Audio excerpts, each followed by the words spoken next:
Hello everybody, welcome to the Wonky Angle where I talk about electronic music, both new and old. And today, I'm talking about the not that new, but still kinda new, album from Eric Taxxon, Winter Beats. Eric Taxxon is an artist who you possibly may have heard of if you happen to pay attention to this circle of YouTube music reviewers, but there's a little to no chance you've heard of him otherwise. See, not too long ago, when I noticed Mark from Spectrum Pulse covered this guy's album Paul earlier this year, and when that review went up, I saw that name and wondered to myself, hang on, I've seen that name before. Where have I seen that name before? Eric Taxxon. And then I figured out that this guy actually shows up in the comments of my reviews on a semi-regular basis.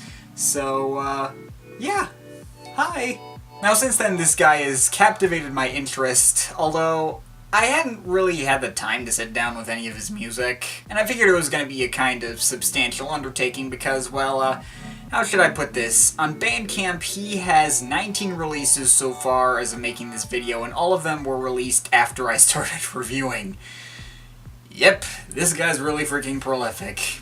I don't think even I come out with that much music that quickly. And I've made a crap ton of music myself. Okay, maybe I do, but most of it is just me throwing shit at the wall and only a couple of it actually makes on Bandcamp, but nobody cares. Now anyway, I didn't really have any idea of what I was going to get out of Eric Taxxon. Can't say I know a lot about the guy. I think the only thing that I heard was that this guy makes synth pop, but yeah, I didn't know if that would apply to everything. Spoilers, it doesn't. I had this album lying on my computer for a few months now, figured I'd get to it at some point this year. Of course, since downloading that, he's now come out with another EP and another album since then. But, oh well. So for the In Brief segment, I'll admit I was a little overwhelmed by his overall output, so I just listened to the stuff he did in 2017. That's 7 other releases, so I think that should be plenty. And that will include the 2 releases that came out after this one. Yeah, first In Brief segment that includes albums that came out after the one being reviewed.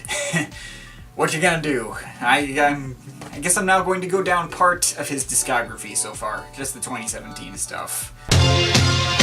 So I guess this is themed around small things, and definitely embodies that smallness. Really simplistic and minimalistic MIDI arrangements, mostly made to resemble pop songs, I guess. And Taxxon's voice is made to sound really lo-fi.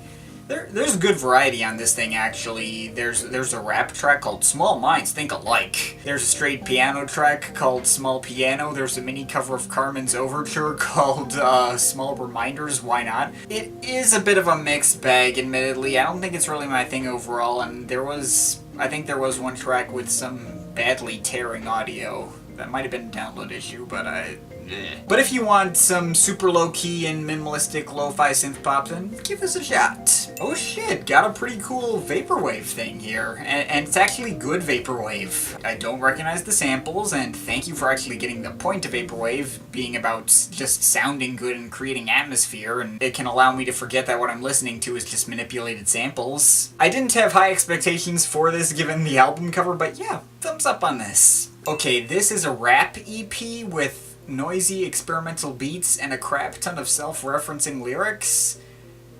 I'm not sure if this is really my thing either, to be honest. The constantly self-referencing lyrics kinda bug me. The beats are pretty good though, there is that. Like I said, pretty noisy and experimental, but pretty enjoyable for what it's worth. Oh hi, you know. Coming off that new Bibio album, I'll admit this thing has probably less impact than it probably should. Obviously not his fault, as Bibio dropped several months after this did.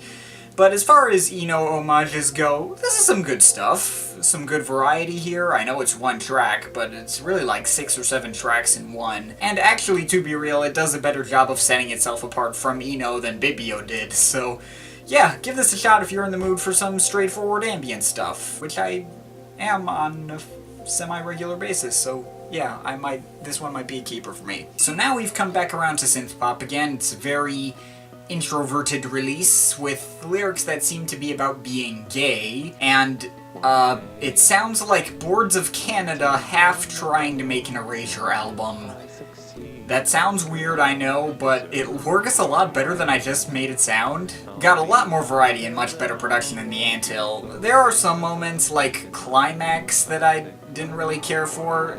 that particular track just scared the shit out of me, quite frankly. But overall, this is a pretty creative and enjoyable album, so yeah, give this one a shot too. Advertised as a short and joyous cloud of MIDI, there's a lot of pianos trying to emulate this sort of old-timey silent film vibe, albeit arranged in this super spastic and crazy fashion that real people would most likely have a lot of trouble playing in real life.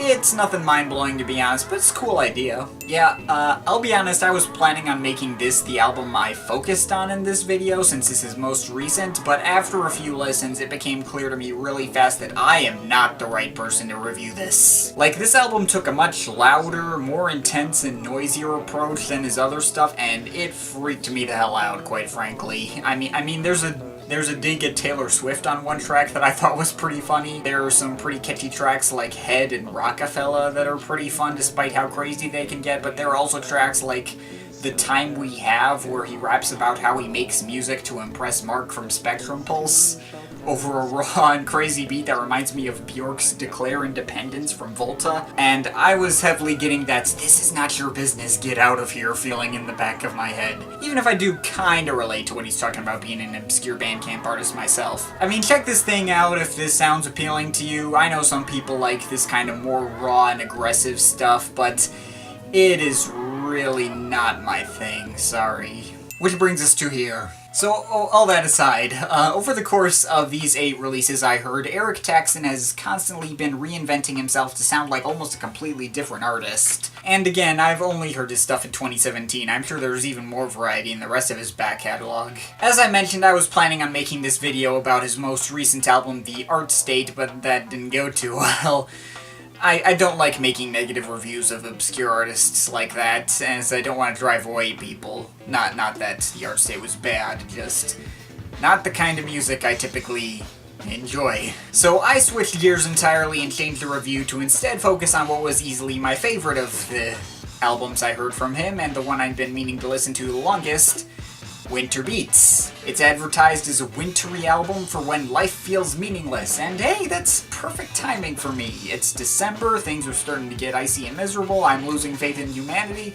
Should be a perfect time for this kind of thing. Now, there's of course only one track on this album, runs on for 37 minutes and maintains the same 135 BPM or so tempo the whole time, but even though it is just one track, it manages to stay consistently interesting and engaging the whole time, as it evolves from sound to sound, probably has like 5 or so major sections with one motif repeatedly coming back, that motif being the vocals of Walker Hope, who keeps singing about jumping in the water.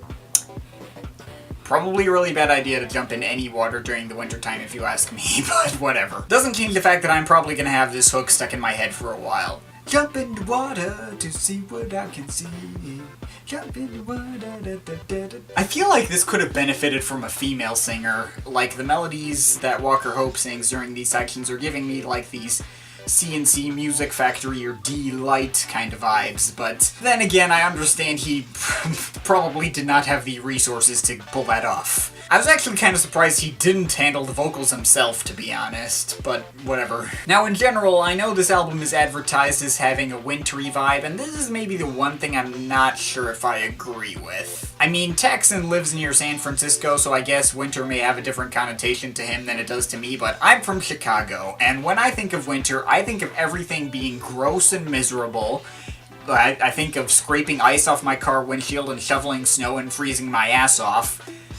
Chicago winter sucks. I mean, Chicago weather is just kind of bad in general, but the point is, this album does not really remind me of winter. I mean, it doesn't really remind me of any particular time of year.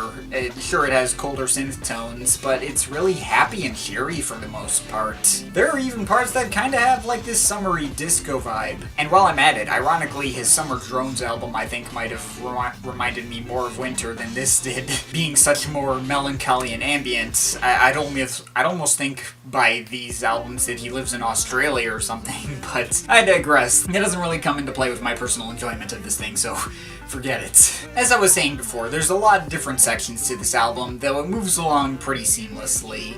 The first 4 minutes is really minimalistic and feels like some kind of weird cross between Monolake and Metamatics or something, but like in a major key. maybe has some video game soundtrack influences or something. The whole thing sounds like it has some vague video game soundtrack influences. Around the 6-minute mark, things get really bombastic and hard-hitting, but slowly evolve into something much more atmospheric and immersive, despite never changing the melody or beat. Around the 11-minute mark, it almost sounds like the album stops completely, but it really hasn't.